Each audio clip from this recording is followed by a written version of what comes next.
What's up everyone, Paolo here, welcome to the channel. Today I'm gonna talk about my review of the Sony ZV-E10.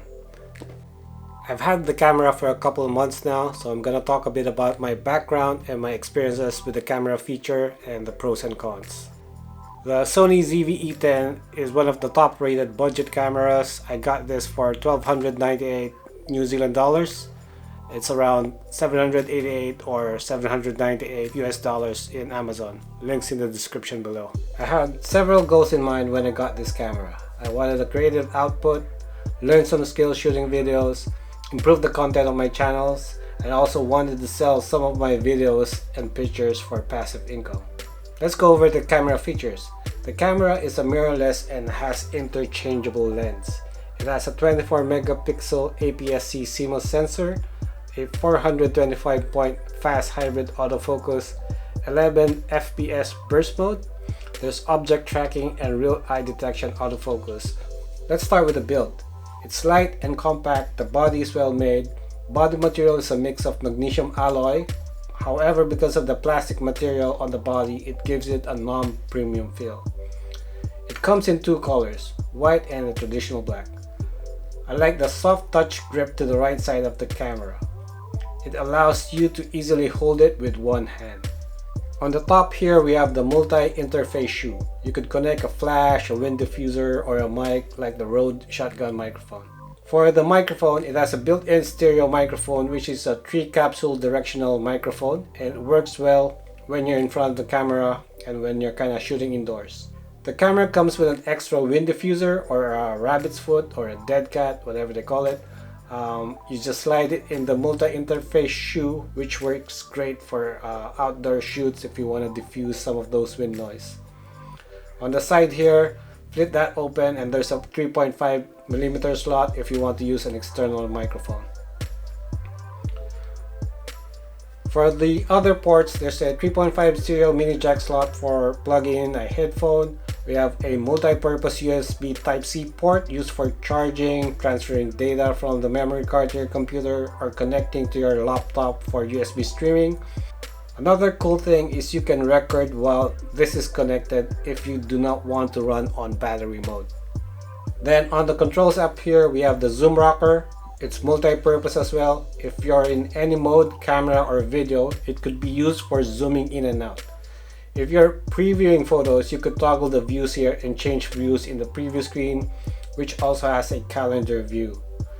Viewing single photos, you could use it to zoom in and out. Then we have the off and on switch here. Then we have the camera button, half press to autofocus and shoot. If you are in video mode, this button is disabled. You have a dedicated video button here. Then a good indicator if you're recording is there's a red border that appears in the LCD, and in the front the record lamp turns on. We have a dedicated button for the background defocus, which I'll talk a little bit more later. Then a shoot button to change mode from photo, video to slow motion effect.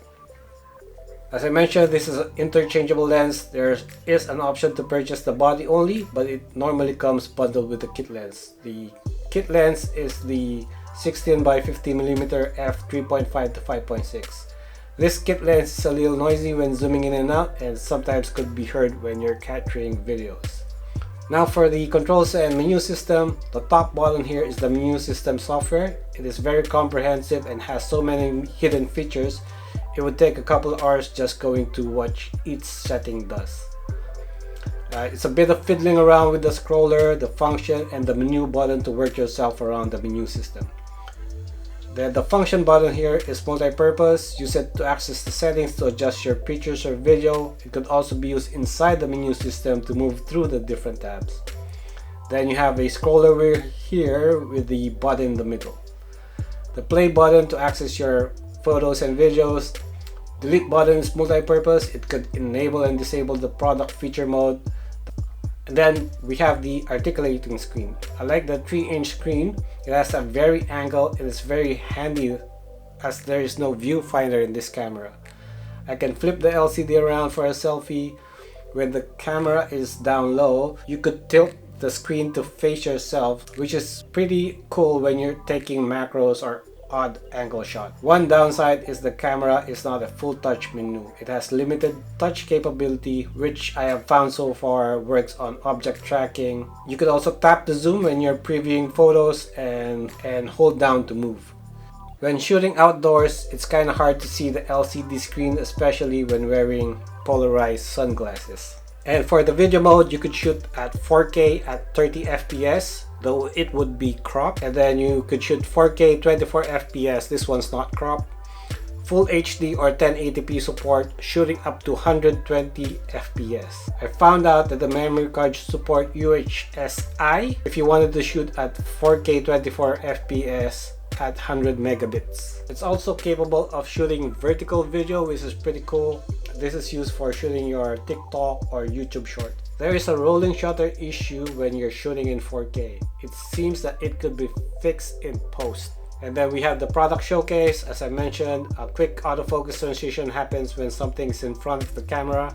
I really like this feature. And then we have the background defocus. So there's a dedicated bokeh button that switches to the maximum aperture or the widest aperture settings on the lens to give that amazing bokeh effect. And then we have the USB streaming. No software needed. Turn on the USB stream from the camera and hook up the Type-C USB from the camera to your computer or laptop.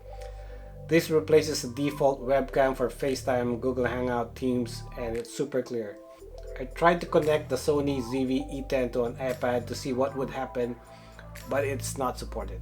At the bottom section here, we have the tripod screw mount. When the camera is mounted to the tripod, the system automatically detects it is mounted and shows a little tripod icon in the LCD screen.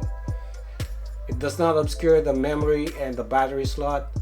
There is a built-in speaker for playing videos. The audio quality is not that great even on a maxed out volume.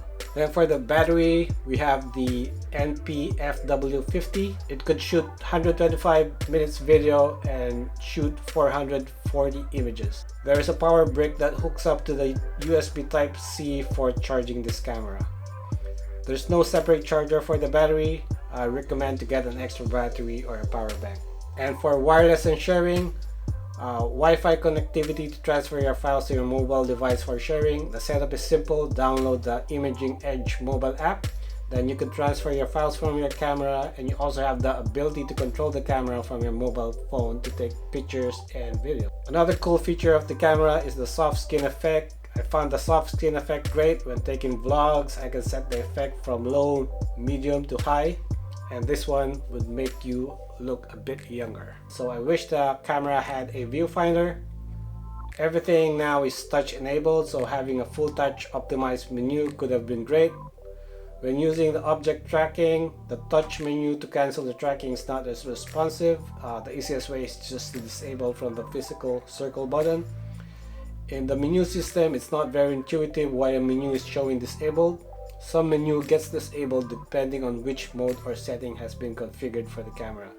A bit of figuring out and exploring what needs to be changed. So in summary, does the Sony ZV-E10 interchangeable lens mirrorless camera tick all the boxes from features, upgradability, and bang for the buck?